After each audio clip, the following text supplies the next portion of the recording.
secondary as hashed out and a versatile defensive front. Cool. Why are we talking about Daniel Jones? What has he done? There's over 2 years of starting. There's nothing that Daniel Jones has done that indicates to me that we should not be looking at the quarterback class. They didn't even look.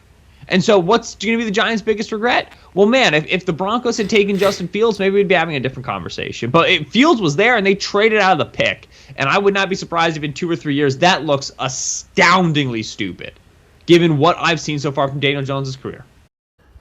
Hey guys, what's up? My name is Anthony, and welcome to another edition of B&A Sports Talk. So today, I have a little topic to begin with.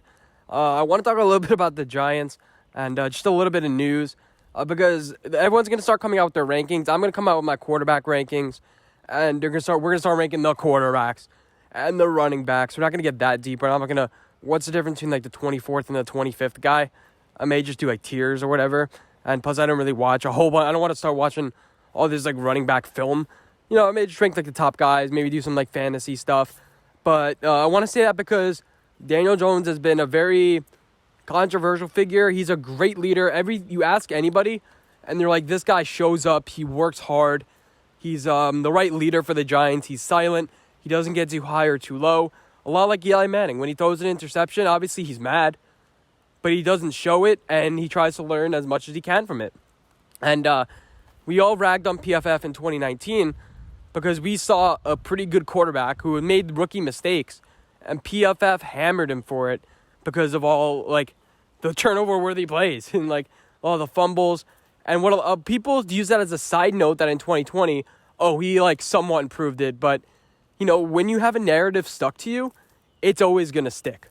All of a sudden, every single time Daniel Jones fumbles, if he has 3 fumbles this year, those 3 fumbles are going to be under a microscope. Be like, oh, see, Daniel Jones, there he goes, fumbling it again. And all of a sudden, you're going to have people like Carson Wentz, who's already done it. You're going to have people like Ben Roethlisberger who are going to have like 10 fumbles.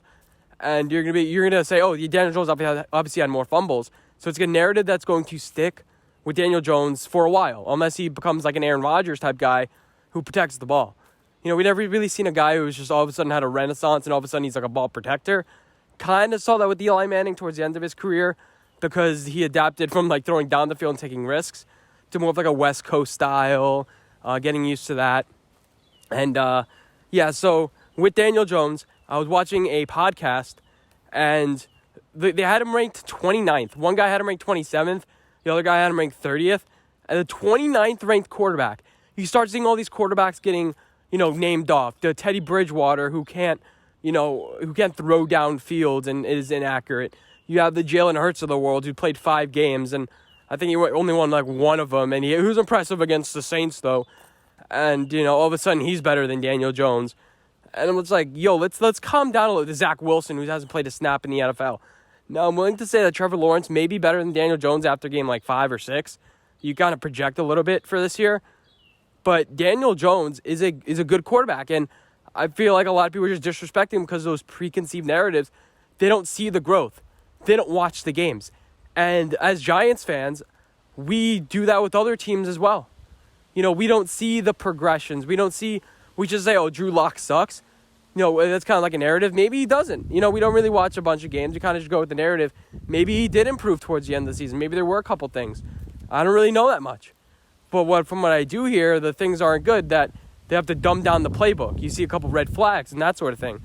But with Daniel Jones, the red flags are maybe he gets injured a little bit too much, and his instincts after the play and when things break down isn't great. But we've also seen Daniel Jones scramble and make some plays against the Rams. He on a 3rd down, I think, or 2nd down, he scrambles and gets the 1st down, but using his feet. That's what scrambling means. But, sometimes, like, in that second read when he tries to force something, that doesn't really work. Now, he's going to get better at that with the experience. He's going to learn whether to tuck and throw that away. That comes with experience. He's in his 3rd year now. Oh, wow, how many games has he played? This would be his 27th game. So, really 2 years, but no, it's 3 years. The 2nd year of the offense. He's going to be experienced. He's going to learn a lot of stuff.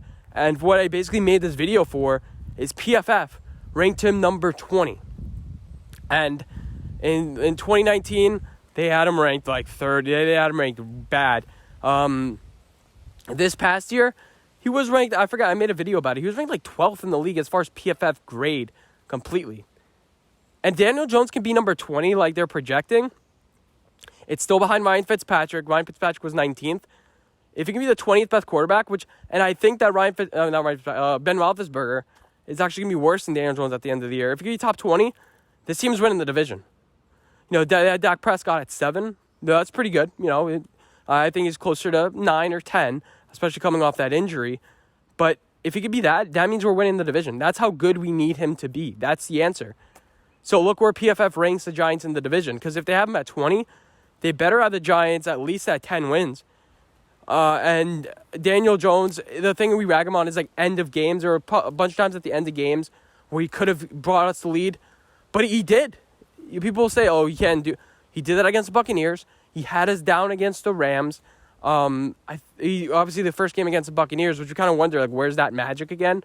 Where's that Buccaneers magic where he drove us down the field? But we've seen it. We've seen spurts of it. And now with better weapons, with a more reliable, targets, and, we're going to talk about this all summer. That's what we're going to talk about. The Giant, more weapons. Daniel Jones could succeed. And I'm curious to see where Chris Sims has him ranked, because last summer he had him ranked ahead of Sam Darnold, and I was like, whoa. I think Chris Sims had him ranked like 23rd, 24th. So I'm waiting to see his rankings. I think he's going to start coming out with them next week, but he does like 4 per week. So it's going to really be like a month until we see where Daniel Jones is ranked. I'm very curious to see where he has him ranked. And so the Giants are looking fairly good. It all lies on Daniel Jones' shoulder, on the coach's shoulders, putting him in the right places for him to succeed. And it looks like he's really taking that leadership role. Like last year was his first year with the team all together. Like it was his team. But it was a pandemic. You can't take people out to dinner.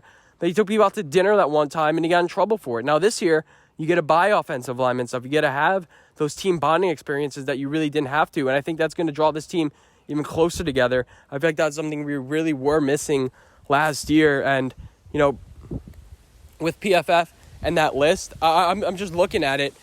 And, I think that Daniel Jones could be better than even more people on this list towards the end of the year, which is a really good sign.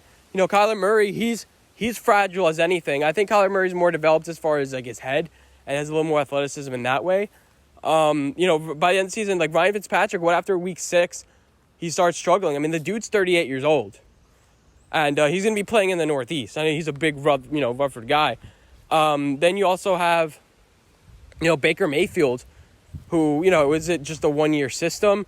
You have guys like Joe Burrow, which is like, he's good, but he's coming off an ACL. But there aren't too many names where I'm like, oh, Daniel Jones is better. I'm looking forward to him proving all the people wrong, all the people that say, he just turns the ball over too much. That lazy analysis, I'm looking forward to him proving them wrong. Because they are somewhat right. It's not like they have no grounds. But they really didn't see that he was on one leg last year. They don't understand how bad that injury actually was. Us Giants fans do understand. We saw, and then when he does make a good throw, it's dropped. Or it's tipped, and it's intercepted. But he's going to have to deal with that adversity. The defense should help him out a little bit. The offensive line should help him out a little bit. And help me out a little bit. And like this video, subscribe if you're new. And I'll see you guys in my next video. Bye, guys.